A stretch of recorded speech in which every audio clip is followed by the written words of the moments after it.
सत श्री अकाल जी, तुसीं देख रहे हो पंजाब मेल USA TV ते मैं हाँ तुहाडे नाल सुरभि। खबरां दे इस बुलेटिन 'च तुहाडा बहुत-बहुत स्वागत है। खबरां दे बुलेटिन दे स्पॉन्सर ने रियल्टर गुरु जतिंदर सिंह रंधावा।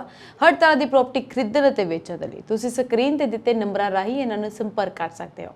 पेश आन देश विदेश दीआं कुछ चोणवीं खबरां। नेपाल तो आई दुखदायक खबर, प्रसिद्ध भारतीय पर्वतारोही बलजीत कौर दी होई मौत। खुंबा लैण गए लोकां नूं ISIS ने मार दिता, 31 लोकां दी गई जान।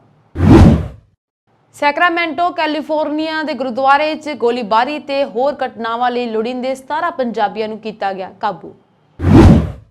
एप्पल दे CEO पहुंचे मुंबई, माधुरी दीक्षित नाल खादा वड़ा पाव, मुकेश अंबानी नाल भी कीती खास मुलाकात। बारामुला NIA कोर्ट च अतवादी खिलाफ चार्जशीट दायर। बदलन जा रहे हैं टोल टैक्स के नियम, हुण टोल प्लाजा ते नहीं देना पवेगा टैक्स। करनाल च राइस मिल की इमारत डिग्गी, 4 मजदूरों की होई मौत। पंजाब सरकार का वड्डा फैसला, होटलों मैरिज पैलेस रिजोर्ट विच शराब की विक्री लई रेट तय। तेज हवावां तो बचण दे लई होर्डिंग पिछे लिया सहारा बनिया मौत का सबब, 5 लोगों ने गवाई जान। हुण खबरां विस्तार दे नाल।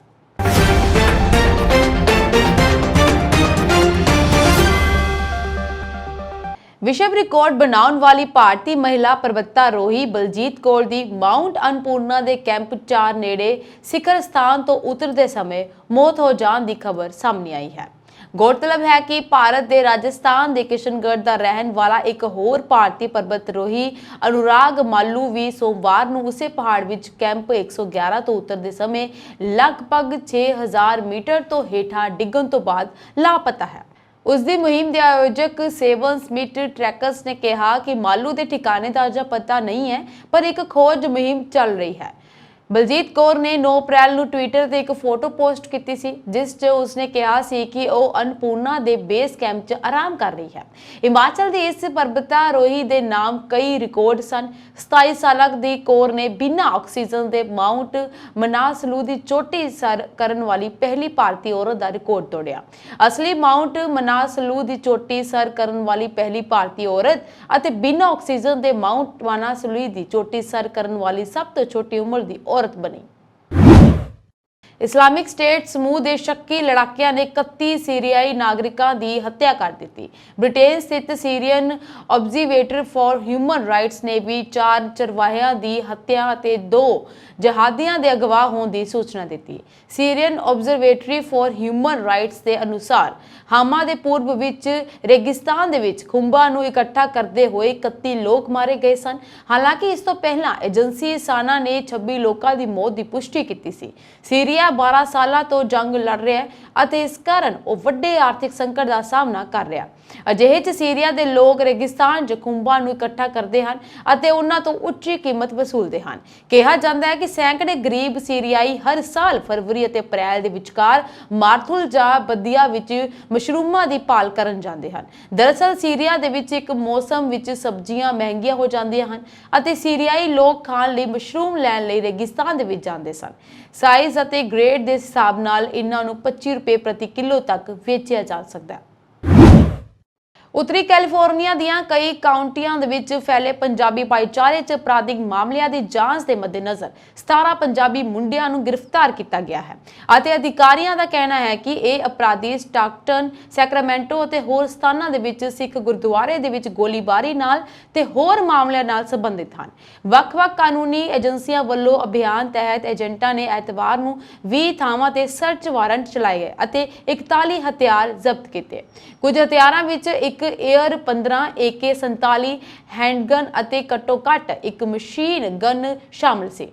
कैलीफोर्निया के अटारनी जनरल के दफ्तर ने एक प्रैस कॉन्फ्रेंस में कहा कि इन्हां अंसरां नूं Sutter county, Sacramento county, San Joaquin, Solano, Yolo और मर्सर काउंटियां विच 5 कतलों समेत कई हिंसक अपराधां और गोलीबारी लई जिम्मेवार मन्निया जाता है। स्टर काउंटी की जिला अटारनी जेनिफर डुपरे ने सोमवार को एक प्रैस कॉन्फ्रेंस के दौरान कहा कि ਪਿਛਲੇ ਕਈ ਸਾਲਾਂ ਤੋਂ ਸ਼ਾਂਤਮਈ ਸਿੱਖ ਭਾਈਚਾਰੇ ਇਨ੍ਹਾਂ ਅਪਰਾਧੀ ਲੋਕਾਂ ਦੁਆਰਾ ਕੀਤੀਆਂ ਗਈਆਂ ਹਿੰਸਾ ਦੀਆਂ ਕਾਰਵਾਈਆਂ ਨਾਲ ਜੂਝ ਰਿਹਾ ਸੀ।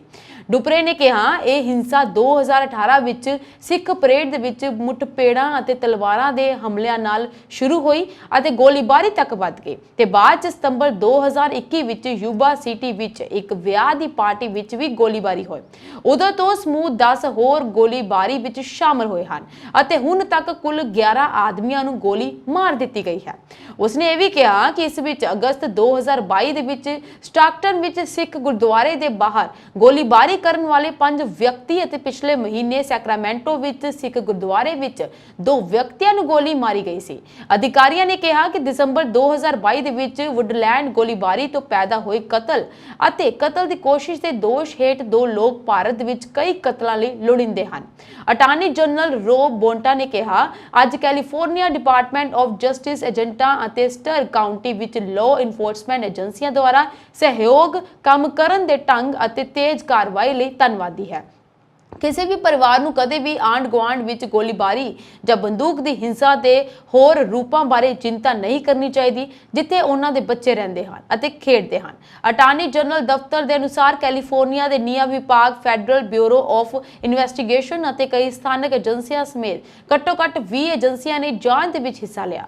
ਡੁਪਰੇ ਨੇ ਕਿਹਾ ਕਿ ਜਾਂਚ ਵਿੱਚ ਸ਼ਾਇਦ ਘੱਟੋ-ਘੱਟ 500 ਲਾਅ ਇਨਫੋਰਸਮੈਂਟ ਏਜੰਸੀਆਂ ਵਾਲੇ ਅਧਿਕਾਰੀ ਸ਼ਾਮਲ ਹਨ। ਗਰੋਹ ਦੇ ਸ਼ੱਕੀ ਮੈਂਬਰਾਂ ਤੇ ਉਹਨਾਂ ਦੇ ਸਾਥੀਆਂ ਨੂੰ ਸਲਾਖਾਂ ਪਿੱਛੇ ਸੁੱਟ ਰਹੇ ਹਾਂ। ਅਧਿਕਾਰੀਆਂ ਨੇ ਵੀ ਕਿਹਾ ਕਿ ਉਹਨਾਂ ਦਾ ਮੰਨਣਾ ਹੈ ਕਿ ਉਹਨਾਂ ਦੀ ਕਾਰਵਾਈ ਨੇ 2 ਹੋਰ ਗੋਲੀਬਾਰੀ ਹੋਣ ਤੋਂ ਰੋਕੀ। ਯੂਬਾ ਸ਼ੂਟਰ ਨਾਰਕੋਟਿਕ ਅਤੇ gang enforcement task force Yuba city, police department California, department of justice special operation unit California, highway petrol special operation unit, homeland security investigation, US drug enforcement ਵਿਚਕਾਰ ਸਾਂਝੇ ਯਤਨਾਂ ਦੇ ਹਿੱਸੇ ਵਜੋਂ ਜਾਂਚ ਫਰਵਰੀ 2023 ਵਿੱਚ ਸ਼ੁਰੂ ਹੋਈ ਸੀ। ਲਾਅ ਇਨਫੋਰਸਮੈਂਟ ਏਜੰਸੀਆਂ ਦੁਆਰਾ ਇਸ ਆਪਰੇਸ਼ਨ ਨੂੰ ਬ੍ਰੋਕਨ ਸਵੋਰਡਸ ਭਾਵ ਟੁੱਟੀ ਹੋਈ ਕਿਰਪਾਨ ਦਾ ਨਾਂ ਦਿੱਤਾ ਗਿਆ। ਸੈਕਰਾਮੈਂਟੋ ਕਾਉਂਟੀ ਦੇ ਜ਼ਿਲ੍ਹਾ ਅਟਾਰਨੀ ਥੀਐਨ ਹੋ ਨੇ ਕਿਹਾ ਕਿ ਦੋਸ਼ ਅਤੇ ਜਾਂਚ ਕਿਸੇ ਵੀ ਤਰੀਕੇ ਨਾਲ ਸਿੱਖ ਭਾਈਚਾਰੇ ਨੂੰ ਪ੍ਰਤੀਬਿੰਬਿਤ ਜਾਂ ਪ੍ਰਭਾਵਿਤ ਨਹੀਂ ਕਰਦੇ ਹਨ, ਜੋ ਇਸ ਖੇਤਰ ਵਿੱਚ ਵੱਡੇ ਭਾਈਚਾਰੇ ਦਾ ਇੱਕ ਮਹੱਤਵਪੂਰਨ ਹਿੱਸਾ ਹਨ। ਪੰਜਾਬੀ ਭਾਈਚਾਰੇ ਜਿੱਥੇ ਇਨ੍ਹਾਂ ਮਾੜੇ ਅੰਸਰਾਂ ਨੂੰ ਫੜੇ ਜਾਣ ਤੇ ਹੈਰਾਨ ਤੇ ਸ਼ੌਕ ਵਿੱਚ, ਉੱਥੇ ਇਨ੍ਹਾਂ ਨੂੰ ਫੜੇ ਜਾਣ ਤੇ ਖੁਸ਼ ਵੀ ਹਨ, ਕਿਉਂਕਿ ਬੀਤੇ ਦਿਨ ਜੋ ਸੈਕਰਾਮੈਂਟੋ ਇੱਕ ਨਗਰ ਕੀਰਤਨ ਦੌਰਾਨ ਇਨ੍ਹਾਂ ਵੱਲੋਂ ਗੋਲੀਬਾਰੀ ਕਰਨ ਸਾਰੇ ਭਾਈਚਾਰੇ ਨੂੰ ਨਿਮੋਸ਼ੀ ਦਾ ਸਾਹਮਣਾ ਕਰਨਾ ਪਿਆ ਸੀ ਤੇ ਨਗਰ ਕੀਰਤਨ ਵਿਚਾਲੇ ਹੀ ਬੰਦ ਕਰਨਾ ਪਿਆ। ਇਨ੍ਹਾਂ ਦੀਆਂ ਗ੍ਰਿਫਤਾਰੀਆਂ ਕਾਰਨ ਜਿੱਥੇ ਲਾਅ ਇਨਫੋਰਸਮੈਂਟ ਏਜੰਸੀਆਂ ਨੂੰ ਕੁਝ ਰਾਹਤ ਮਿਲੀ, ਉੱਥੇ ਹੁਣ ਭਾਈਚਾਰੇ ਨੂੰ ਵੀ ਸੁੱਖ ਦਾ ਸਾਹ ਆਵੇਗਾ। ਭਾਰਤ ਦੇ ਵਿੱਚ ਐਪਲ ਦੇ ਪਹਿਲੇ ਰਿਟੇਲ ਸਟੋਰ ਦੇ ਉਦਘਾਟਨ ਤੋਂ ਪਹਿਲਾਂ ਕੰਪਨੀ ਦੇ ਮੁੱਖ ਕਾਰਜਪਾਲਕ ਅਧਿਕਾਰੀ ਟਿਮ ਕੁੱਕ ਸੋਮਵਾਰ ਨੂੰ ਮੁੰਬਈ ਪਹੁੰਚੇ। ਆਪਣੀ ਯਾਤਰਾ ਦੇ ਪਹਿਲੇ ਦਿਨ ਕੁੱਕ ਮਸ਼ਹੂਰ ਉਦਯੋਗਪਤੀ ਮੁਕੇਸ਼ ਅੰਬਾਨੀ ਦੇ ਘਰ ਐਂਟੀਲਾ ਗਏ। ਅਜਿਹਾ ਕਿਹਾ ਜਾ ਰਿਹਾ ਹੈ ਕਿ ਉਹਨਾਂ ਨੇ ਟਾਟਾ ਸੰਸ ਦੇ ਚੇਅਰਮੈਨ ਐਂਡ ਚੰਦਰਸ਼ੇਖਰਨ ਸਮੇਤ ਹੋਰ ਚੋਟੀ ਦੇ ਉਦਯੋਗਪਤੀਆਂ ਨਾਲ ਵੀ ਮੁਲਾਕਾਤ ਕੀਤੀ। ਕੁੱਕ ਨਵੀਂ ਦਿੱਲੀ ਵਿੱਚ ਪ੍ਰਧਾਨ ਮੰਤਰੀ ਨਰਿੰਦਰ ਮੋਦੀ ਦੇ ਦੂਰਸੰਚਾਰ ਮੰਤਰੀ ਅਸ਼ਵਨੀ ਵੈਸ਼ਨਵ ਨਾਲ ਵੀ ਮੁਲਾਕਾਤ ਕਰ ਸਕਦੇ ਹਨ। ਹਾਲਾਂਕਿ ਕੰਪਨੀ ਦੇ ਅਧਿਕਾਰੀਆਂ ਨੇ ਉਹਨਾਂ ਦੇ ਭਾਰਤ ਦੌਰੇ ਦੇ ਪ੍ਰੋਗਰਾਮ ਬਾਰੇ ਪੁੱਛੇ ਗਏ ਸਵਾਲਾਂ ਨੂੰ ਟਾਲ ਦਿੱਤਾ।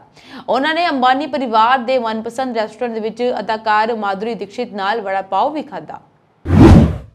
ਅੱਤਵਾਦੀ ਅੰਸਰਾਂ ਵਿਰੁੱਧ ਆਪਣੀ ਕਾਰਵਾਈ ਨੂੰ ਜਾਰੀ ਰੱਖਦੇ ਹੋਏ ਵਿਸ਼ੇਸ਼ ਜਾਂਚ ਇਕਾਈ ਬਾਰਾਮੂਲਾ ਨੇ ਪੁਲਿਸ ਥਾਣਾ ਸ਼ੀਰੀ ਵਿਖੇ ਦਰਜ FIR ਨੰਬਰ 40/2022 ਤਹਿਤ ਚਾਰਜ ਸ਼ੀਟ ਨੂੰ ਵਧੀਕ ਸੈਸ਼ਨ ਜੱਜ ਬਾਰਾਮੂਲਾ ਦੇ ਸਾਹਮਣੇ ਪੇਸ਼ ਕੀਤਾ।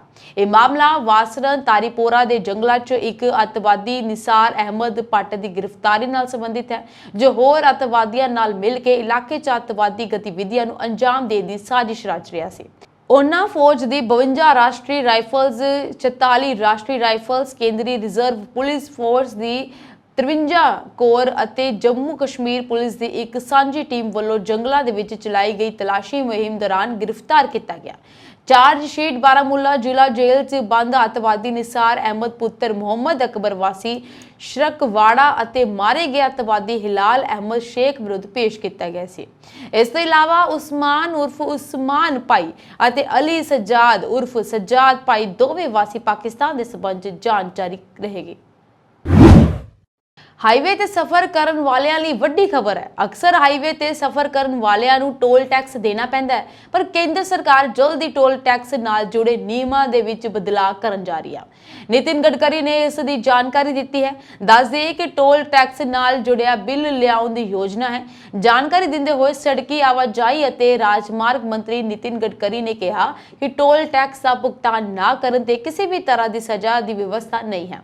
ਇਸ ਦੇ ਨਾਲ ਹੀ ਕੇਂਦਰੀ ਮੰਤਰੀ ਨੇ ਕਿਹਾ ਕਿ ਆਉਣ ਵਾਲੇ ਦਿਨਾਂ ਦੇ ਵਿੱਚ ਟੋਲ ਟੈਕਸ ਵਸੂਲਣ ਲਈ ਤਕਨੀਕ ਦੀ ਵਰਤੋਂ ਤੇ ਵੀ ਜ਼ੋਰ ਦਿੱਤਾ ਜਾਵੇਗਾ। ਨਿਤਿਨ ਗਡਕਰੀ ਨੇ ਅੱਗੇ ਕਿਹਾ ਕਿ ਅਜੇ ਤੱਕ ਟੋਲ ਨਾ ਦੇਣ ਤੇ ਸਜ਼ਾ ਦਾ ਕੋਈ ਪ੍ਰਬੰਧ ਨਹੀਂ ਹੈ, ਪਰ ਟੋਲ ਸੰਬੰਧੀ ਬਿੱਲ ਲਿਆਉਣ ਦੀ ਤਿਆਰੀ ਚੱਲ ਰਹੀ ਹੈ। ਹੁਣ ਟੋਲ ਟੈਕਸ ਸਿੱਧਾ ਤੁਹਾਡੇ ਬੈਂਕ ਖਾਤੇ ਤੋਂ ਕੱਟਿਆ ਜਾਵੇਗਾ, ਇਸ ਲਈ ਕੋਈ ਵੱਖਰੀ ਕਾਰਵਾਈ ਨਹੀਂ ਕੀਤੀ ਜਾਵੇਗੀ। ਨਿਤਿਨ ਗਡਕਰੀ ਨੇ ਅੱਗੇ ਕਿਹਾ ਕਿ ਅਜੇ ਤੱਕ ਟੋਲ ਨਾ ਦੇਣ ਤੇ ਸਜ਼ਾ ਦਾ ਕੋਈ ਪ੍ਰਬੰਧ ਨਹੀਂ ਹੈ, ਪਰ ਟੋਲ ਸੰਬੰਧੀ ਬਿੱਲ ਲਿਆਉਣ ਦੀ ਤਿਆਰੀ ਜਿਹੜੀ ਹੈ ਚੱਲੀ ਜਾ ਰਹੀ ਹੈ। ਹਰਿਆਣਾ ਦੇ ਕਰਨਾਲ ਜ਼ਿਲ੍ਹੇ 'ਚ ਮੰਗਲਵਾਰ ਤੜਕੇ 3 ਮੰਜ਼ਿਲਾ ਰਾਈਸ ਮਿਲ ਦੀ ਇਮਾਰਤ 'ਚ ਇੱਕ ਹਿੱਸਾ ਡਿੱਗਣ ਨਾਲ 4 ਮਜ਼ਦੂਰਾਂ ਦੀ ਮੌਤ ਹੋ ਗਈ, ਜਦਕਿ 20 ਹੋਰ ਜ਼ਖਮੀ ਹੋ ਗਏ। ਹਾਦਸੇ ਵਾਲੀ ਜਗ੍ਹਾ ਬਚਾਅ ਕੰਮ ਜਾਰੀ ਹੈ। ਕੁਝ ਮਜ਼ਦੂਰਾਂ ਨੇ ਹਾਦਸੇ ਵਾਲੀ ਜਗ੍ਹਾ ਪੱਤਰਕਾਰਾਂ ਨੂੰ ਦੱਸਿਆ ਕਿ ਘਟਨਾ ਦੇ ਸਮੇਂ ਇਮਾਰਤ ਦੇ ਵਿੱਚ 150 ਤੋਂ ਵੱਧ ਮਜ਼ਦੂਰ ਸੋ ਰਹੇ ਸਨ। ਤਰਾਵੜੀ ਦੇ ਐਸਐਚਓ ਸੰਦੀਪ ਨੇ ਦੱਸਿਆ 4 ਲੋਕਾਂ ਦੀ ਮੌਤ ਹੋਈ ਹੈ ਅਤੇ 20 ਲੋਕ ਜ਼ਖਮੀ ਹੋਏ ਹਨ। ਅਸੀਂ ਬਚਾਅ ਮੁਹਿੰਮ ਸ਼ੁਰੂ ਕਰ ਦਿੱਤੀ ਹੈ। ਐਨਡੀਆਰਐਫ ਅਤੇ ਐਸਡੀਆਰਐਫ ਦੀਆਂ ਟੀਮਾਂ ਵੀ ਇੱਥੇ ਪਹੁੰਚ ਗਈਆਂ ਹਨ। ਹੁਣ ਕੋਈ ਲਾਪਤਾ ਨਹੀਂ ਹੈ। ਅਸੀਂ ਮਜ਼ਦੂਰਾਂ ਦੀ ਸੂਚੀ ਦੀ ਜਾਂਚ ਕੀਤੀ ਹੈ। ਪੰਜਾਬ ਸਰਕਾਰ ਦੀ ਅਗਵਾਈ ਹੇਠ ਐਕਸਾਈਜ਼ ਵਿਭਾਗ ਨੇ ਹੋਟਲਾਂ, ਮੈਰਿਜ ਪੈਲੇਸਾਂ ਅਤੇ ਰਿਜ਼ੋਰਟ ਆਦਿ ਵਿੱਚ ਵਿਆਹ ਸ਼ਾਦੀਆਂ ਅਤੇ ਹੋਰ ਸਮਾਗਮਾਂ ਲਈ ਸ਼ਰਾਬ ਦੀ ਵਿਕਰੀ ਲਈ ਰੇਟ ਲਿਸਟ ਤੈਅ ਕਰ ਦਿੱਤੀ ਹੈ। ਇਸ ਕਾਰਨ ਹੁਣ ਸਮਾਗਮਾਂ ਦੌਰਾਨ ਲੋਕਾਂ ਨੂੰ ਵਾਜਿਬ ਕੀਮਤਾਂ ਤੇ ਸ਼ਰਾਬ ਮੁਹੱਈਆ ਕਰਵਾਈ ਜਾਏਗੀ। ਵਿਭਾਗ ਵੱਲੋਂ ਭਾਰਤ ਵਿੱਚ ਵਿਕਣ ਵਾਲੀ ਸ਼ਰਾਬ ਦੇ ਨਾਲ-ਨਾਲ ਵਿਦੇਸ਼ੀ ਬ੍ਰਾਂਡ ਵਾਈਨ, ਜਿਨ, ਵੋਡਕਾ ਆਦਿ ਦੀ ਸੂਚੀ ਵੀ ਜਾਰੀ ਕੀਤੀ ਗਈ ਹੈ। ਆਬਕਾਰੀ ਵਿਭਾਗ ਵੱਲੋਂ ਪੱਤਰ ਨੰਬਰ ਸੰਯੁਕਤ ਕਮਿਸ਼ਨਰ 23/12 ਰਾਹੀਂ ਨਵੀਂ ਆਬਕਾਰੀ ਨੀਤੀ ਤਹਿਤ ਜਾਰੀ ਪੱਤਰ ਵਿੱਚ ਦੱਸਿਆ ਗਿਆ ਹੈ ਕਿ ਵਿਭਾਗ ਵੱਲੋਂ ਸਾਲ 2023 ਤੇ 24 ਲਈ ਨਿਰਧਾਰਤ ਕੀਤੇ ਗਏ ਰੇਟਾਂ ਅਨੁਸਾਰ ਹੀ ਸ਼ਰਾਬ ਵੇਚੀ ਜਾਵੇ। ਪੱਤਰ ਦੇ ਵਿੱਚ ਵੱਧ ਤੋਂ ਵੱਧ ਕੀਮਤ ਤੇ ਪ੍ਰਤੀ ਡੱਬਾ ਵੇਚਣ ਦਾ ਜ਼ਿਕਰ ਕੀਤਾ ਗਿਆ ਹੈ। ਮਹਾਰਾਸ਼ਟਰ ਦੇ ਵਿੱਚ ਪੁਣੇ ਜ਼ਿਲ੍ਹੇ ਦੇ ਪਿੰਪਰੀ ਚਿਕਵੰਡ ਖੇਤਰ ਵਿੱਚ ਸੋਮਵਾਰ ਸ਼ਾਮ ਤੇਜ਼ ਹਵਾ ਦੇ ਕਾਰਨ ਲੋਹੇ ਦੀ ਹੋਰਡਿੰਗ ਡਿੱਗਣ ਨਾਲ ਘੱਟੋ-ਘੱਟ 5 ਲੋਕਾਂ ਦੀ ਮੌਤ ਹੋ ਗਈ ਤੇ 2 ਹੋਰ ਜ਼ਖਮੀ ਹੋ ਗਏ ਹਨ। ਪੁਲਿਸ ਸੂਤਰਾਂ ਨੇ ਇਹ ਜਾਣਕਾਰੀ ਦਿੱਤੀ ਹੈ। ਇਹ ਘਟਨਾ ਰਾਵਤ ਕਿਵਲੇ ਖੇਤਰ ਵਿੱਚ ਮੁੰਬਈ ਪੁਣੇ ਰਾਜਮਾਰਗ ਦੇ ਸਰਵਿਸ ਰੋਡ ਤੇ ਵਾਪਰੀ। ਪੁਲਿਸ ਦੇ ਇੱਕ ਅਧਿਕਾਰੀ ਨੇ ਕਿਹਾ ਤੇਜ਼ ਹਵਾ ਦੇ ਕਾਰਨ ਕੁਝ ਲੋਕਾਂ ਨੇ ਲੋਹੇ ਦੀ ਹੋਰਡਿੰਗ ਪਿੱਛੇ ਸਹਾਰਾ ਲਿਆ ਸੀ। ਹੋਰਡਿੰਗ ਅਚਾਨਕ ਉਹਨਾਂ ਦੇ ਡਿੱਗ ਪਈ, ਜਿਸ ਨਾਲ 5 ਲੋਕਾਂ ਦੀ ਮੌਤ ਹੋ ਗਈ ਤੇ 2 ਲੋਕ ਜ਼ਖਮੀ ਹੋ ਗਏ। ਉਹਨਾਂ ਨੇ ਵੀ ਕਿਹਾ ਕਿ 5 ਲਾਸ਼ਾਂ ਬਰਾਮਦ ਕੀਤੀਆਂ ਗਈਆਂ ਹਨ ਤੇ ਇਹ ਪਤਾ ਲਗਾਉਣ ਦੀ ਤਲਾਸ਼ੀ ਮੁਹਿੰਮ ਜਾਰੀ ਹੈ ਕਿ ਹੋਰਡਿੰਗ ਦੇ ਥੱਲੇ ਕੋਈ ਹੋਰ ਤਾਂ ਨਹੀਂ ਫਸਿਆ ਹੋਇਆ। ਅਧਿਕਾਰੀ ਨੇ ਕਿਹਾ ਕਿ ਜ਼ਖਮੀ ਵਿਅਕਤੀਆਂ ਨੂੰ ਹਸਪਤਾਲ ਲਿਜਾਇਆ ਗਿਆ। ਜੰਮੂ ਕਸ਼ਮੀਰ ਦੇ ਵਿੱਚ ਇੱਕ ਬੱਚੇ ਦੇ ਨਾਲ ਸੈਲਫੀ ਲੈਣ ਦੌਰਾਨ ਇੱਕ ਨਾਬਾਲਗ ਦੀ ਮੌਤ ਹੋ ਗਈ। ਹਾਲਾਂਕਿ ਉਸ ਨਾਲ ਜਿਹੜਾ ਬੱਚਾ ਸੀ ਉਹ ਪੂਰੀ ਤਰ੍ਹਾਂ ਸੁਰੱਖਿਅਤ ਹੈ। ਦਰਅਸਲ ਸ਼੍ਰੀਨਗਰ ਵਿੱਚ ਸੋਮਵਾਰ ਨੂੰ ਕਥਿਤ ਤੌਰ ਤੇ ਇੱਕ ਬੱਚੇ ਨਾਲ ਸੈਲਫੀ ਲੈਣ ਦੌਰਾਨ ਟ੍ਰੇਨ ਦੀ ਲਪੇਟ ਵਿੱਚ ਆਉਣ ਨਾਲ 17 ਸਾਲਾਂ ਦੀ ਕੁੜੀ ਦੀ ਮੌਤ ਹੋ ਗਈ ਹੈ। ਅਧਿਕਾਰੀਆਂ ਨੇ ਕਿਹਾ ਕਿ ਸ਼੍ਰੀਨਗਰ ਵਡਗਾਮ ਰੇਲਵੇ ਲੇਨ ਤੇ ਮੰਚੋਵਾ ਵਿੱਚ ਰੇਲਵੇ ਟਰੈਕ ਨੇੜੇ ਇੱਕ ਕੁੜੀ ਬੱਚੇ ਦੇ ਨਾਲ ਸੈਲਫੀ ਲੈ ਰਹੀ ਸੀ। ਇਸ ਦੌਰਾਨ ਉਹ ਟ੍ਰੇਨ ਦੀ ਲਪੇਟ ਦੇ ਵਿੱਚ ਆ ਗਈ, ਜਿਸ ਨਾਲ ਉਸ ਦੀ ਮੌਤ ਹੋ ਗਈ ਹੈ। ਮ੍ਰਿਤਕਾ ਸ਼ੰਕਰਪੋਰਾ ਦੀ ਰਹਿਣ ਵਾਲੀ ਹੈ। ਉਹਨਾਂ ਨੇ ਦੱਸਿਆ ਕੁੜੀ ਦੇ ਨਾਲ ਜਿਹੜਾ ਬੱਚਾ ਸੀ ਉਹ ਸੁਰੱਖਿਅਤ ਹੈ। ਅਤੀਕ ਅਹਿਮਦ ਅਤੇ ਅਸ਼ਰਫ ਦੀ ਗੋਲੀ ਮਾਰ ਕੇ ਹੱਤਿਆ ਕਰਨ ਵਾਲਾ ਮੁੱਖ ਦੋਸ਼ੀ ਮੋਹਿਤ ਉਰਫ ਸੰਨੀ ਲਾਰੈਂਸ ਬਿਸ਼ਨੋਈ ਤੋਂ ਕਾਫੀ ਪ੍ਰਭਾਵਿਤ ਸੀ। ਉਹ ਸੁੰਦਰ ਪਾਟੀ ਦੇ ਨਾਲ ਜੇਲ੍ਹ ਵਿੱਚ ਬੰਦ ਸੀ। ਇਸੇ ਦੌਰਾਨ ਉਹ ਸੁੰਦਰ ਪਾਟੀ ਦੇ ਸੰਪਰਕ ਵਿੱਚ ਆਇਆ। ਇਸ ਦੌਰਾਨ ਲਾਰੈਂਸ ਬਿਸ਼ਨੋਈ ਤੇ ਪੰਜਾਬੀ ਗਾਇਕ ਸਿੱਧੂ ਮੂਸੇਵਾਲੇ ਦੇ ਕਤਲ ਦਾ ਦੋਸ਼ ਲੱਗਾ ਅਤੇ ਉਹ ਬਦਨਾਮ ਹੋ ਗਿਆ, ਜਿਸ ਨੂੰ ਜਾਣ ਕੇ ਸੰਨੀ ਦੀਆਂ ਇੱਛਾਵਾਂ ਵੀ ਬਲਵਾਨ ਹੋ ਗਈਆਂ। ਉਹ ਰਾਤੋਂ ਰਾਤ ਆਪਣਾ ਨਾਂ ਵੀ ਚਰਚਾ 'ਚ ਲਿਆਉਣਾ ਚਾਹੁੰਦਾ ਸੀ। ਫਿਰ ਉਸਨੇ ਹਮੀਰਪੁਰ ਜੇਲ੍ਹ ਦੌਰਾਨ ਲਵਲੇਸ਼ ਨਾਲ ਆਪਣੀ ਦੋਸਤੀ ਮਜ਼ਬੂਤ ਕੀਤੀ ਅਤੇ ਫਿਰ ਲਵਲੇਸ਼ ਦੇ ਪੁਰਾਣੇ ਸਾਥੀ ਅਰੁਣ ਨਾਲ ਮਿਲ ਕੇ ਅਤੀਕ ਅਤੇ ਅਸ਼ਰਫ ਨੂੰ ਮਾਰਨ ਦੀ ਸਾਜ਼ਿਸ਼ ਰਚੀ। ਅਜਿਹਾ ਪੁਲਿਸ ਦਾ ਕਹਿਣਾ ਹੈ। ਕਤਲ ਤੋਂ ਬਾਅਦ ਗ੍ਰਿਫਤਾਰ ਕੀਤੇ ਗਏ 3 ਦੋਸ਼ੀਆਂ ਤੋਂ ਪੁੱਛਗਿੱਛ ਦੌਰਾਨ ਕਈ ਕਹਾਣੀਆਂ ਸਾਹਮਣੇ ਆਈਆਂ। ਅਜਮੇਰ ਦੇ ਪੀਲਵਾੜਾ ਰੋਡ ਤੇ 35 ਸਵਾਰੀਆਂ ਨੂੰ ਲੈ ਕੇ ਜਾ ਰਹੀ ਬੱਸ ਪਲਟ ਗਈ। ਇਸ ਹਾਦਸੇ ਦੇ ਵਿੱਚ 2 ਲੋਕਾਂ ਦੀ ਮੌਤ ਹੋ ਗਈ ਹੈ, ਜਦਕਿ 20 ਲੋਕ ਜ਼ਖਮੀ ਹੋ ਗਏ। ਜ਼ਖਮੀਆਂ ਨੂੰ ਕੇਕੜੀ ਹਸਪਤਾਲ ਲੈ ਜਾਇਆ ਗਿਆ, ਜਿੱਥੇ 5 ਦੀ ਹਾਲਤ ਗੰਭੀਰ ਹੋਣ ਕਾਰਨ ਉਹਨਾਂ ਨੂੰ ਜਵਾਹਰ ਲਾਲ ਨਹਿਰੂ ਹਸਪਤਾਲ ਰੈਫਰ ਕਰ ਦਿੱਤਾ ਗਿਆ। ਇਹ ਹਾਦਸਾ ਉਨਾਈ ਅਤੇ ਭਰਾਈ ਵਿਚਕਾਰ ਵਾਪਰਿਆ। ਬੱਸ ਕੈਦਾ ਤੋਂ ਕੇਕੜੀ ਲੈ ਜਾ ਰਹੀ ਸੀ। ਦਰਅਸਲ ਸੋਮਵਾਰ ਸਵੇਰੇ 8:30 ਵਜੇ ਬੱਸ ਕਦੇਡਾ ਤੋਂ ਰਵਾਨਾ ਹੋਈ ਸੀ ਅਤੇ ਇਹ ਹਾਦਸਾ 8:15 ਵਜੇ ਵਾਪਰਿਆ। ਇਸ ਵਿੱਚ ਖਵਾਸ ਦੀ ਰਹਿਣ ਵਾਲੀ ਨਰੀਮਾ ਕਰੋਲ ਅਤੇ ਪੀਪਲਾਲ ਦੇ ਚੇਤਨ ਰੇਗਾਰ ਦੀ ਜਾਨ ਚਲੀ ਗਈ ਹੈ। ਹਾਦਸੇ ਤੋਂ ਬਾਅਦ ਮੌਕੇ ਤੇ ਰਫੜਾ ਦਫੜੀ ਮਚ ਗਈ। ਲੋਕ ਨਿੱਜੀ ਵਾਹਨਾਂ 'ਚ ਜ਼ਖਮੀਆਂ ਨੂੰ ਹਸਪਤਾਲ ਪਹੁੰਚਾਉਣ ਲੱਗੇ ਤਾਂ ਬਾਅਦ 'ਚ ਐਂਬੂਲੈਂਸ ਵੀ ਪਹੁੰਚੀ। ਬੱਸ ਵਿੱਚ ਸਵਾਰ ਜ਼ਿਆਦਾਤਰ ਲੋਕ ਰੋਜ਼ਾਨਾ ਅਪ ਡਾਊਨ ਸਫ਼ਰ ਕਰਨ ਵਾਲੇ ਸਨ। ਇਸ ਵਿੱਚ ਸਕੂਲ, ਕਾਲਜ ਦੇ ਬੱਚੇ, ਸਰਕਾਰੀ ਮੁਲਾਜ਼ਮ ਅਤੇ ਮਜ਼ਦੂਰ ਸ਼ਾਮਲ ਹਨ। ਸੁਪਰੀਮ ਕੋਰਟ ਨੇ ਸੋਮਵਾਰ ਨੂੰ ਕਿਹਾ ਕਿ ਕੇਂਦਰ ਅਤੇ ਸੂਬਾ ਸਰਕਾਰਾਂ ਪ੍ਰਵਾਸੀ ਮਜ਼ਦੂਰਾਂ ਨੂੰ ਸਿਰਫ ਇਸ ਆਧਾਰ ਤੇ ਰਾਸ਼ਨ ਕਾਰਡ ਦੇਣ ਤੋਂ ਇਨਕਾਰ ਨਹੀਂ ਕਰ ਸਕਦੀਆਂ ਕਿ ਰਾਸ਼ਟਰੀ ਖੁਰਾਕ ਸੁਰੱਖਿਆ ਐਕਟ ਦੇ ਤਹਿਤ ਜਨਸੰਖਿਆ ਅਨੁਪਾਤ ਸਹੀ ਤਰ੍ਹਾਂ ਨਹੀਂ ਰੱਖਿਆ ਗਿਆ। Justice M.R. ਸ਼ਾਹ ਅਤੇ ਜਸਟਿਸ ਅਹਿਸਾਨੁਦੀਨ ਅਮਾਨੁੱਲਾ ਦੀ ਬੈਂਚ ਨੇ ਕਿਹਾ ਕਿ ਹਰ ਨਾਗਰਿਕ ਨੂੰ ਭਲਾਈ ਯੋਜਨਾਵਾਂ ਦਾ ਲਾਭ ਮਿਲਣਾ ਚਾਹੀਦਾ ਹੈ ਅਤੇ ਕਿਸੇ ਕਲਿਆਣਕਾਰੀ ਰਾਜ ਸਰਕਾਰ ਦੀ ਜ਼ਿੰਮੇਵਾਰੀ ਹੈ ਕਿ ਇਹ ਲੋਕਾਂ ਤੱਕ ਪਹੁੰਚਣ। ਬੈਂਚ ਨੇ ਕਿਹਾ, ਅਸੀਂ ਇਹ ਨਹੀਂ ਕਹਿ ਰਹੇ ਕਿ ਸਰਕਾਰ ਆਪਣੀ ਜ਼ਿੰਮੇਵਾਰੀ ਨਹੀਂ ਨਿਭਾ ਸਕੀ ਜਾਂ ਕੋਈ ਲਾਪਰਵਾਹੀ ਹੋਈ ਹੈ। ਫਿਰ ਵੀ ਜੇਕਰ ਕੁਝ ਲੋਕ ਰਹਿ ਜਾਂਦੇ ਹਨ ਤਾਂ ਕੇਂਦਰ ਅਤੇ ਸੂਬਾ ਸਰਕਾਰਾਂ ਨੂੰ ਵੇਖਣਾ ਚਾਹੀਦਾ ਹੈ ਕਿ ਉਹਨਾਂ ਨੂੰ ਰਾਸ਼ਨ ਕਾਰਡ ਮਿਲ ਜਾਵੇ। ਦਿੱਲੀ ਦੇ ਮੁੱਖ ਮੰਤਰੀ ਅਰਵਿੰਦ ਕੇਜਰੀਵਾਲ ਨੇ ਪ੍ਰਧਾਨ ਮੰਤਰੀ ਨਰਿੰਦਰ ਮੋਦੀ ਤੇ ਤਿੱਖਾ ਹਮਲਾ ਕਰਦਿਆਂ ਨੋਟਬੰਦੀ ਅਤੇ ਖੇਤੀਬਾੜੀ ਕਾਨੂੰਨਾਂ ਨੂੰ ਲੈ ਕੇ ਕੇਂਦਰ ਸਰਕਾਰ ਦੀ ਆਲੋਚਨਾ ਕੀਤੀ। ਕੇਜਰੀਵਾਲ ਨੇ ਸੋਮਵਾਰ ਨੂੰ ਵਿਧਾਨ ਸਭਾ ਦੇ ਵਿਸ਼ੇਸ਼ ਸੈਸ਼ਨ ਨੂੰ ਸੰਬੋਧਨ ਕਰਦੇ ਹੋਏ ਪ੍ਰਧਾਨ ਮੰਤਰੀ ਨਰਿੰਦਰ ਮੋਦੀ ਤੇ ਹਮਲਾ ਕਰਨ ਲਈ ਚੌਥੇ ਪਾਸ ਰਾਜੇ ਦੀ ਕਹਾਣੀ ਸੁਣਾਈ। ਉਹਨਾਂ ਨੇ ਕਿਹਾ ਕਿ ਰਾਜਾ ਨੇ ਆਪਣੇ ਦੋਸਤ ਨਾਲ ਮਿਲ ਕੇ ਦੇਸ਼ ਨੂੰ ਖੂਬ ਲੁੱਟਿਆ। ਉਸਨੇ ਸਰਕਾਰੀ ਠੇਕੇ ਆਪਣੇ ਦੋਸਤ ਨੂੰ ਦੇ ਦਿੱਤੇ। ਦੇਸ਼ ਦੇ ਬੈਂਕਾਂ ਨੂੰ ਸਭ ਤੋਂ ਪਹਿਲਾਂ ਲੁੱਟਿਆ ਗਿਆ। ਇਹਨਾਂ ਸਭ ਕਾਰਨ ਦੇਸ਼ 'ਚ ਭਾਰੀ ਮਹਿੰਗਾਈ ਆ ਗਈ। ਮਹਿੰਗਾਈ ਤੋਂ ਦੁਖੀ ਹੋ ਕੇ ਜਦੋਂ ਲੋਕਾਂ ਨੇ ਆਵਾਜ਼ ਬੁਲੰਦ ਕੀਤੀ ਤਾਂ ਰਾਜਾ ਨੇ ਕਿਹਾ ਕਿ ਜੋ ਵੀ ਉਹਨਾਂ ਖਿਲਾਫ ਬੋਲੇਗਾ ਉਸ ਨੂੰ ਜੇਲ੍ਹ 'ਚ ਡੱਕ ਦਿੱਤਾ ਜਾਵੇਗਾ। ਰਾਜਾ ਨੇ ਇੱਕ-ਇੱਕ ਕਰਕੇ ਸਾਰਿਆਂ ਨੂੰ ਜੇਲ੍ਹ 'ਚ ਬੰਦ ਕਰਨਾ ਸ਼ੁਰੂ ਕਰ ਦਿੱਤਾ। ਉਹਨਾਂ ਨੇ ਫਰਜ਼ੀ ਡਿਗਰੀ ਮਾਮਲੇ 'ਚ ਪ੍ਰਧਾਨ ਮੰਤਰੀ ਤੇ ਵਿਅੰਗ ਕਰਦਿਆਂ ਕਿਹਾ ਕਿ ਚੌਥੀ ਪਾਸ ਰਾਜਾ ਨੇ MA ਦੀ ਫਰਜ਼ੀ ਡਿਗਰੀ ਬਣਵਾਈ। ਜਦੋਂ RTI ਰਾਹੀਂ ਇਸ ਬਾਰੇ ਜਾਣਕਾਰੀ ਮੰਗੀ ਗਈ ਤਾਂ ਉਸਨੇ ਲੋਕਾਂ ਤੇ 25-25 ਹਜ਼ਾਰ ਰੁਪਏ ਦਾ ਜੁਰਮਾਨਾ ਲਗਾ ਦਿੱਤਾ। ਮੁੱਖ ਮੰਤਰੀ ਨੇ ਚੌਥੀ ਪਾਸ ਰਾਜਾ ਦੀ ਤੁਲਨਾ ਮੁਹੰਮਦ ਬਿਨ ਤੁਗਲਕ ਨਾਲ ਕੀਤੀ, ਜੋ ਆਪਣੇ ਸਮੇਂ 'ਚ ਉਲਟੇ ਸਿੱਧੇ ਫੈਸਲੇ ਲੈਣ ਲਈ ਜਾਣਿਆ ਜਾਂਦਾ ਸੀ। ਉਹਨਾਂ ਨੇ ਦੱਸਿਆ ਕਿ ਕਿਵੇਂ ਇੱਕ ਦਿਨ ਰਾਤ ਨੂੰ 8 ਵਜੇ ਰਾਜੇ ਨੇ ਸਾਰੇ ਚੱਲਦੇ ਹੋਏ ਨੋਟਾਂ ਨੂੰ ਬੰਦ ਕਰ ਦਿੱਤਾ। ਇਸ ਘਟਨਾ ਨਾਲ ਪੂਰੇ ਦੇਸ਼ 'ਚ ਹਾਹਾਕਾਰ ਮਚ ਗਈ, ਇੱਥੋਂ ਤੱਕ ਕਿ ਲੋਕਾਂ ਦੇ ਕਾਰੋਬਾਰ ਵੀ ਤਬਾਹ ਹੋ ਗਏ। ਇਸ ਦੇ ਨਾਲ ਹੀ ਉਹਨਾਂ ਨੇ ਕਿਸਾਨਾਂ ਦੇ ਕਾਨੂੰਨ ਦਾ ਵੀ ਜ਼ਿਕਰ ਕੀਤਾ। ਰਾਜੇ ਦੀ ਮੂਰਖਤਾ ਕਾਰਨ 3 ਕਾਲੇ ਕਾਨੂੰਨ ਪਾਸ ਕਰ ਦਿੱਤੇ ਗਏ। ਇਸ ਕਾਰਨ ਪੂਰੇ ਦੇਸ਼ ਦੇ ਕਿਸਾਨ ਸੜਕਾਂ ਤੇ ਉਤਰ ਆਏ। ਕੇਜਰੀਵਾਲ ਨੇ ਖੁਦ ਦੀ ਤਾਰੀਫ ਕਰਦੇ ਹੋਏ ਕਿਹਾ ਕਿ ਚੌਥੀ ਪਾਸ ਰਾਜੇ ਦੇ ਦੇਸ਼ ਇੱਕ ਛੋਟੇ ਜਿਹੇ ਸੂਬੇ ਦਾ ਮੁੱਖ ਮੰਤਰੀ ਵੀ ਸੀ ਜੋ ਲੋਕਾਂ ਲਈ ਕੰਮ ਕਰਦਾ ਸੀ ਅਤੇ ਕੱਟੜ ਇਮਾਨਦਾਰ ਸੀ। ਉਹ ਦੇਸ਼ ਭਗਤ ਅਤੇ ਪੜ੍ਹਿਆ ਲਿਖਿਆ ਮੁੱਖ ਮੰਤਰੀ ਸੀ। ਕੇਂਦਰੀ ਖੁਰਾਕ ਮੰਤਰਾਲੇ ਨੇ ਕਣਕ ਦੀ ਭਰਪੂਰ ਫਸਲ ਦੇ ਮੱਦੇਨਜ਼ਰ ਪੰਜਾਬ ਨੂੰ ਖੁੱਲੇ ਗੋਦਾਮਾਂ ਦੇ ਵਿੱਚ ਕਣਕ ਭੰਡਾਰਨ ਦੀ ਖੁੱਲ੍ਹ ਦੇ ਦਿੱਤੀ ਹੈ। ਭਾਰਤੀ ਖੁਰਾਕ ਨਿਗਮ ਦੇ ਜੂਨ ਤੱਕ ਕਣਕ ਦੀ ਨਵੀਂ ਫਸਲ ਖੁੱਲੇ ਗੋਦਾਮਾਂ ਦੇ ਵਿੱਚ ਭੰਡਾਰ ਕਰਨ ਦੀ ਪ੍ਰਵਾਨਗੀ ਦਿੱਤੀ ਹੈ ਤਾਂ ਜੋ ਖਰੀਦ ਕੇਂਦਰਾਂ ਵਿੱਚ ਕਣਕ ਦੇ ਅੰਬਾਰ ਨਾ ਲੱਗਣ। ਭਾਰਤੀ ਖੁਰਾਕ ਨਿਗਮ ਨੇ ਪਹਿਲਾਂ ਹਦਾਇਤ ਕੀਤੀ ਸੀ ਕਿ ਮੰਡੀਆਂ 'ਚੋਂ ਕਣਕ ਦੀ ਫਸਲ ਚੁੱਕ ਕੇ ਸਿੱਧੀ ਦੂਸਰੇ ਸੂਬਿਆਂ ਵਿੱਚ ਭੇਜੀ ਜਾਵੇਗੀ ਅਤੇ ਫਸਲ ਨੂੰ ਇੱਥੇ ਸਿਰਫ ਕਵਰਡ ਗੋਦਾਮਾਂ ਵਿੱਚ ਭੰਡਾਰ ਕਰਨ ਵਾਸਤੇ ਕਿਹਾ ਸੀ। ਹੁਣ ਮੰਡੀਆਂ ਦੇ ਵਿੱਚ ਤੇਜ਼ੀ ਨਾਲ ਫਸਲ ਪੁੱਜਣ ਲੱਗ ਪਈ ਹੈ ਅਤੇ ਕਣਕ ਦਾ ਚੰਗਾ ਝਾੜ ਵੀ ਸਾਹਮਣੇ ਆ ਰਿਹਾ ਹੈ। ਕੇਂਦਰ ਸਰਕਾਰ ਨੇ ਵੀ ਮਹਿਸੂਸ ਕੀਤਾ ਕਿ ਮੰਡੀਆਂ 'ਚੋਂ ਫੌਰੀ ਸਿੱਧੀ ਫਸਲ ਦੂਸਰੇ ਸੂਬਿਆਂ ਨੂੰ ਭੇਜਣ ਵਾਸਤੇ ਵੱਡੀ ਗਿਣਤੀ ਦੇ ਵਿੱਚ ਰੇਲਵੇ ਰੈਂਕਾਂ ਦੀ ਲੋੜ ਪਵੇਗੀ ਜੋ ਸੰਭਵ ਨਹੀਂ ਜਾਪਦੀ। ਭਾਰਤੀ ਖੁਰਾਕ ਨਿਗਮ ਕੋਲ ਪੰਜਾਬ ਦੇ ਵਿੱਚ 7.50 ਲੱਖ ਮੀਟ੍ਰਿਕ ਟਨ ਸਮਰੱਥਾ ਦੀ ਸਟੋਰੇਜ ਖੁੱਲੇ ਗੋਦਾਮਾਂ ਵਾਲੀ ਹੈ ਅਤੇ ਖੁਰਾਕ ਨਿਗਮ ਨੇ ਇਹ ਗੋਦਾਮ 2024 ਤੱਕ ਹਾਇਰ ਕੀਤੇ ਹੋਏ ਹਨ।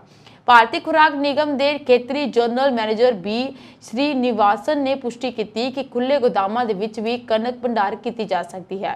जानकारी अनुसार पंजाब च हुण तक 50,000 मीट्रिक टन कणक दूसरे सूबे विच सीधी ट्रेनां जरिए पुज गई है। पंजाब 'ਚ इसे दौरान कणक की लिफ्टिंग की समस्या उभरनी शुरू हो गई है और आउंदे दिनां दे विच सरकार सामने चुनौती बनने की संभावना है। ਪੰਜਾਬ ਸਕੂਲ ਸਿੱਖਿਆ ਬੋਰਡ ਨੇ 5ਵੀਂ 8ਵੀਂ 10ਵੀਂ ਅਤੇ 11ਵੀਂ 12ਵੀਂ ਦੀਆਂ ਜਮਾਤਾਂ ਦੀਆਂ ਦਾਖਲਾ ਸੰਬੰਧੀ ਦਿਸ਼ਾ ਨਿਰਦੇਸ਼ ਜਾਰੀ ਕੀਤੇ ਹਨ। ਬੋਰਡ ਦੀਆਂ ਕਲਾਸਾਂ ਵਿੱਚ ਦਾਖਲਾ 15 ਮਈ ਤੱਕ ਲਿਆ ਜਾ ਸਕਦਾ ਹੈ। ਇਸ ਤੋਂ ਬਾਅਦ ਬੋਰਡ ਦੀਆਂ ਜਮਾਤਾਂ ਵਿੱਚ ਦਾਖਲਾ ਨਹੀਂ ਦਿੱਤਾ ਜਾਵੇਗਾ। ਸਕੂਲਾਂ ਨੂੰ ਹਰ ਵਿਦਿਆਰਥੀ ਦੀ 75% ਹਾਜ਼ਰੀ ਦਾ ਟੀਚਾ ਪੂਰਾ ਕਰਨਾ ਹੋਵੇਗਾ। 5ਵੀਂ ਜਮਾਤ ਵਿੱਚ ਦਾਖਲਾ ਸਿਰਫ ਚੌਥੀ ਜਮਾਤ ਪਾਸ ਕਰਨ ਵਾਲਿਆਂ ਨੂੰ ਹੀ ਦਿੱਤਾ ਜਾਵੇਗਾ। ਪੰਜਾਬ ਸਕੂਲ ਸਿੱਖਿਆ ਬੋਰਡ ਦੁਆਰਾ ਮਾਨਤਾ ਪ੍ਰਾਪਤ ਸਰਕਾਰੀ ਮਾਨਤਾ ਪ੍ਰਾਪਤ ਐਸੋਸੀਏਟਿਡ ਸਕੂਲਾਂ ਤੋਂ ਮਾਨਤਾ ਪ੍ਰਾਪਤ ਅਤੇ ਵਿਦਿਆਰਥੀ ਨੂੰ ਕਿਸੇ ਵੀ ਸਕੂਲ ਦੁਆਰਾ ਰੋਕਿਆ ਨਹੀਂ ਜਾਣਾ ਚਾਹੀਦਾ। 5ਵੀਂ ਜਮਾਤ ਵਿੱਚ ਦਾਖਲਾ ਲੈਣ ਵਾਲੇ ਵਿਦਿਆਰਥੀਆਂ ਦੀ ਘੱਟੋ-ਘੱਟ ਉਮਰ 31 ਮਾਰਚ ਤੱਕ 9 ਸਾਲ ਹੋਣੀ ਚਾਹੀਦੀ ਹੈ। ਇਸੇ ਤਰ੍ਹਾਂ 8ਵੀਂ ਜਮਾਤ ਲਈ ਘੱਟੋ-ਘੱਟ 12 ਸਾਲ ਦੀ ਉਮਰ ਦੇ ਬੱਚੇ ਨੂੰ ਵੀ ਦਾਖਲਾ ਮਿਲੇਗਾ। ਯੋਗਤਾ ਦੀ ਪੁਸ਼ਟੀ ਕਰਨਾ ਸਕੂਲੀ ਮੁਖੀ ਦੀ ਜ਼ਿੰਮੇਵਾਰੀ ਹੋਵੇਗੀ। ਦਾਖਲੇ ਸਕੂਲਾਂ ਵਿੱਚ ਉਪਲਬਧ ਸੀਟਾਂ ਦੇ ਹਿਸਾਬ ਨਾਲ ਕੀਤੇ ਜਾਣਗੇ। ਕਿਸੇ ਹੋਰ ਅਥਾਰਟੀ ਤੋਂ ਤਸਦੀਕ ਕੀਤੇ ਵਿਦਿਆਰਥੀਆਂ ਦੁਆਰਾ ਤਬਾਦਲਾ ਸਰਟੀਫਿਕੇਟ ਜਾਂ ਨਤੀਜਾ ਕਾਰਡ ਪ੍ਰਾਪਤ ਕਰਨ ਦੀ ਕੋਈ ਲੋੜ ਨਹੀਂ ਹੋਵੇਗੀ। ਸਕੂਲ ਮੁਖੀ ਜਾਂ ਕਲਾਸ ਇੰਚਾਰਜ ਨਿੱਜੀ ਤੌਰ ਤੇ ਵੈਬਸਾਈਟ ਤੋਂ ਜਾਣਕਾਰੀ ਦੀ ਪੁਸ਼ਟੀ ਅਤੇ ਅਪਡੇਟ ਕਰੇਗਾ। पिछले कुछ दिनों तो लगातार गर्मी ने अपना जोर दिखाया है, पर आने वाले कुछ दिनों के अंदर तापमान च गिरावट आने की संभावना है। बीते दिन तापमान दे विच 0.5 डिग्री सैल्सियस का वाधा दर्ज किया गया। आम नालों बीते दिन तापमान 4 डिग्री सैल्सियस वध दर्ज किया गया है। सूबे च सब तो वध तापमान की गल की जाए तो फरीदकोट का तापमान 42 डिग्री सैल्सियस दर्ज किया गया। दूजे पासे घट्टो घट्ट तापमान च भी 0.2 डिग्री सैल्सियस का वाधा दर्ज किया गया, जो औसतन नालों 2 डिग्री सैल्सियस वध है। पंजाब च सब तो घट तापमान हुशियारपुर और श्री मुक्तसर साहिब का 18 डिग्री सैल्सियस दर्ज किया गया। आने वाले दिनों च सूबे के कुछ हिस्सों च मीह के नाल तेज हवावां ते गरज नाल छिट्टे पैण की संभावना है। 17 अप्रैल की अद्धी रात तो बाद पश्चिमी पौना ते सरगर्म होने नाल पंजाब के उत्तरी हिस्सों च हल्की तो मध्यम मीह की संभावना है। इसी तरह पंजाब हरियाणा और चंडीगढ़ के कुछ हिस्सों च 18 तो 20 अप्रैल दरमियान हल्की तो मध्यम बारिश होने की उम्मीद की जा रही है। इस दे नाल 40 तो 50 किलोमीटर प्रति घंटा की रफ्तार नाल तेज हवावां भी चलने की संभावना है। माइक्रो स्मॉल और मीडियम इंटरप्राइज मंत्रालय वालों चलाई जा रही प्रधानमंत्री रोजगार योजना स्कीम विच मुख्य दफ्तर तो प्राप्त टीचे का 288% हासिल करन दे जिला बठिंडा ने पंजाब दे विच पहला स्थान हासिल किया है। जिले के डिप्टी कमिश्नर शौकत अहमद परे ने इस संबंधी जानकारी देंदे दस्सिया कि इस साल इस स्कीम अधीन 144 छोटे उद्योग और सर्विस यूनिटां स्थापित की गई हैं। 4.22 करोड़ के टीचे के विरुद्ध 12 करोड़ रुपए की राशि उपदान वजों वंड की गई है। डिप्टी कमिश्नर अहमद परे ने दस्सिया कि इस स्कीम अधीन सर्विस सैक्टर लई 20 लाख रुपए ते मैन्युफैक्चरिंग सैक्टर लई 50 लाख रुपए तक का कर्जा हासिल किया जा सकता है। इस स्कीम अधीन 15% तो 35% तक की सबसिडी प्राप्त की जा सकती है। इस स्कीम अधीन केस जिला उद्योग केंद्र पंजाब खादी बोर्ड खादी ते पेंडू उद्योग कमीशन वालों वक्-वक् बैंकों की मदद नाल करवाए जाते हैं।